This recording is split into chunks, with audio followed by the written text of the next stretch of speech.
A TikTok sale appears imminent. The U.S. Congress is to use AI with Microsoft's Copilot. Rolling Stone owner sues Google over AI summaries that decimate web traffic. A U.S. chip ban backfires as China blocks NVIDIA and touts its own AI processors. And Amazon invests $1 billion to raise wages and cut health costs for U.S. workers. Welcome to Hashtag Trending. I'm your host, Jim Love. Let's get into it. TikTok's U.S. operations are about to change hands. According to the Wall Street Journal, investor group led by Oracle with Silver Lake and Andreessen Horowitz will hold roughly 80% of a new company running the app in the United States. Chinese shareholders would keep the remaining stake, but the board would be dominated by Americans, with one member appointed directly by the U.S. government. The move follows a 2024 law demanding that TikTok divest from Chinese ownership. President Trump signed an executive order yesterday delaying enforcement of that law until December, giving time for the new structure to be finalized. TikTok has already built a separate app for U.S. users with its own algorithm and data system. Oracle will manage U.S. user data at its facilities in Texas, while Washington and Beijing continue ironing out the deal's final terms. For TikTok's 170 million U.S. users, the biggest change may appear to be cosmetic. They'll soon be asked to download that new app. But behind the scenes, this restructuring marks one of the most significant tech ownership shifts of the decade, not only changing from one country to another, but watch the influence of the U.S. government. First taking over part of Intel, now TikTok? Different world. The U.S. House of Representatives is rolling out Microsoft Copilot to lawmakers and staff. Axios reports that up to 6,000 licenses will be available for a year, giving members and aides access to the AI chatbot with enhanced legal and data protections. Testing began in June, and adoption will expand this fall. Speaker Mike Johnson will unveil the plan at today's Congressional Hackathon, co-hosted with Minority Leader Hakeem Jeffries. The move comes as Congress explores how AI can speed up routine work and cut costs. Interestingly, Microsoft isn't alone in trying to provide services to the government. Several AI companies are offering their enterprise tools to the U.S. government for just $1. And the House is reviewing these offers, including platforms like ChatGPT Enterprise, Claude Enterprise, and Google's Gemini. For Congress, this shift marks a turnaround.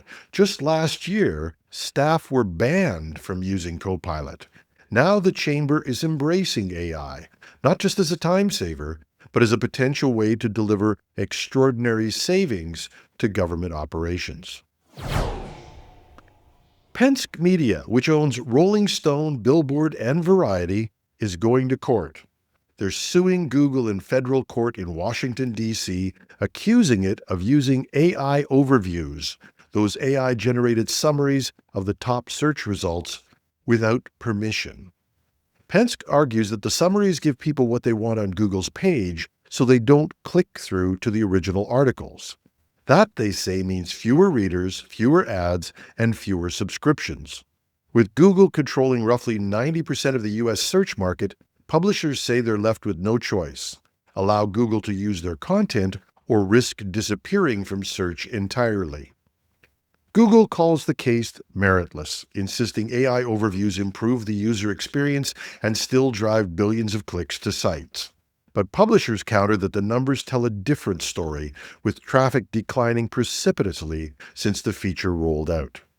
With traffic collapsing, this could be a do-or-die moment for many publications. And in the U.S., where billion-dollar copyright settlements over training data have already set the stage, lawsuits, not legislation, seem to be what defines the rules of the relationship between content creators and AI. The question now is whether this case moves forward, and whether it settles or goes to court, what type of structure it will set, because it will no doubt set some norms for moving forward. Well, that didn't go as planned.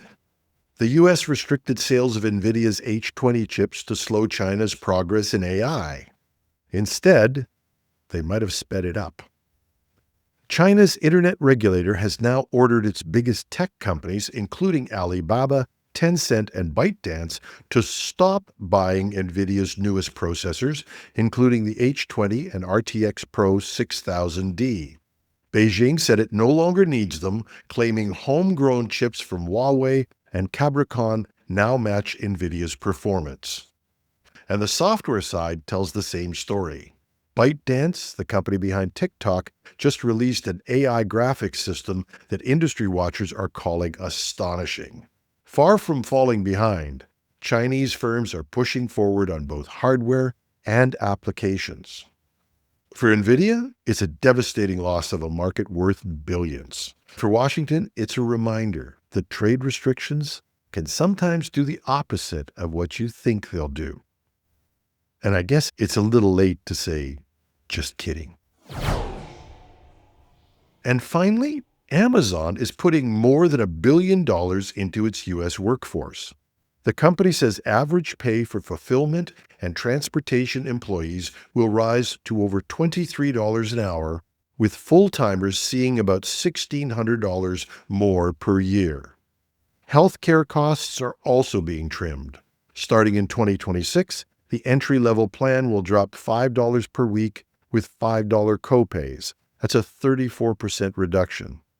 Amazon employs more than 1.5 million people in the U.S., and the move comes after years of criticism over working conditions and labor disputes. A pay raise and cheaper healthcare might not silence all critics, but it's a step that could blunt some of the backlash against billionaire ownership. And that's our show. If you like what we're doing, please share the show with others. Give us a like or comment on your favorite podcast app or site. We're found everywhere: Apple, Spotify, YouTube, and more.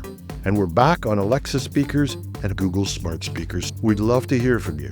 You can reach me at technewsday.ca or .com. Just go to the Contact Us page, drop us a note.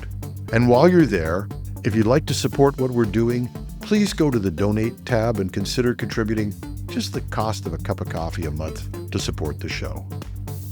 And if you're watching this on YouTube, just leave a comment under the video. But your contributions would be gratefully accepted as well. I'm your host, Jim Love. Have a thrilling Thursday.